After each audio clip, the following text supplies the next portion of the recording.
Hello అందరికీ good evening అండి. ఈరోజు మా అపార్ట్మెంట్లో వినాయకుడికి నేను ఆవపెట్టిన పులిహార చేస్తున్నాను. ముందుగా ఒక 2 డబ్బాలు బియ్యం కొంచెం పలుకుగానే ఉడికించుకోవాలి. నేను కూడా సింగిల్ పాలిష్ బియ్యమే వాడుతున్నాను. ఇదే ఇస్తానండి ప్రసాదానికి. ముందుగా కొంచెం పసుపు, 1 స్పూన్ ఆయిల్ వేసి అన్నాన్ని మంచిగా ఉడకబెట్టేసుకున్నాను పొడి పొడిలాడుతూ. ఇప్పుడు దీన్ని పులిహార కలుపుకోవాలి. 2 డబ్బాలంటే పోపు ఆయిల్ ఎక్కువే పడుతుంది కదా. ఒక చిన్న రెండు పెద్ద గరిటెలు నూనె వేసేసాను.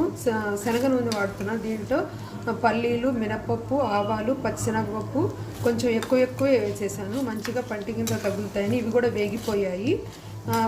దీంట్లో అయితే పసుపు వేసే నేను మంచిగా కలుస్తుందని ఉడకబెట్టేశాను అన్నం కూడా. పోపు వేగిపోయిందండి, కొంచెం వేగింది. దీంట్లో ఒక 10-15 ఎండుమిర్చి తీసుకోవాలి. 2 డబ్బాలు అన్నం అంటే కారం బాగా పడుతుంది. మనం ప్రసాదానికి ఇచ్చేది కదా, మంచిగా అన్నీ దండిగా వేసుకోవాలి. పచ్చిమిర్చి కూడా 10-12 పచ్చిమిర్చి తీసుకున్నానండి. ఎండుమిర్చి వేగిపోయినాయి, ఇది కూడా వేసేసేయాలి. ఈ ఆవు పెట్టి చేస్తున్నాం కాబట్టి అన్నీ సరిపడా ఉంటే టేస్ట్ చాలా బాగుంటుంది. పోపు వేగిపోయిందండి, పచ్చిమిర్చి ఎండుమిర్చి కూడా వేగిపోయినాయి. కొంచెం ఇంగో ఎక్కువే వేసుకోండి, ఫ్లేవర్ బాగుంటుంది.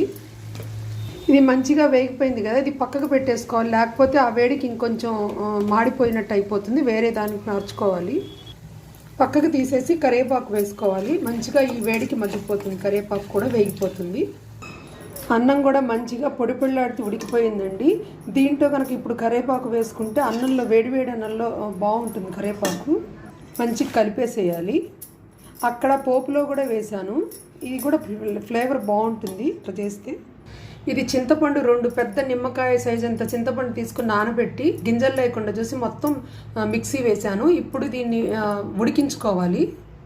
ఇది ఆవపిండి అండి. ఒక 2-3 ఎండుమిర్చి వేసేసి మంచిగా నలగడానికి ఒక 3 స్పూన్లు ఆవాలు వేసి మిక్సీ పట్టాను. ఇంత పట్టదండి, 2 డబ్బాలు పులిహారకి 1.5 చెంచా వేసుకుంటే సరిపోతుంది. ఎక్కువైతే చేదొచ్చేస్తుంది. దీంట్లో ముందుగా సాల్ట్ వేసుకుందాం. ఇది సైంధవ లవణం అండి, 3 స్పూన్లు పైనే పడుతుంది. అంతా మంచిగా కొంచెం ఇది ఎక్కువే పడుతుంది. ఉప్పు మంచిగా వేసుకుని కలుపుకోవాలి.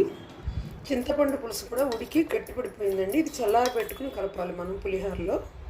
చింతపండు పులుసు కూడా చల్లారిపోయిందండి, మొత్తం వేసి బాగా అడుగు నుంచి కలుపుకోవాలి. చింతపండు పులుసు అంతా అన్నానికి పట్టేటట్టు బాగా అడుగు నుంచి కలిపేశాను. ఇప్పుడు ఆవుపిండి వేసుకోవాలి.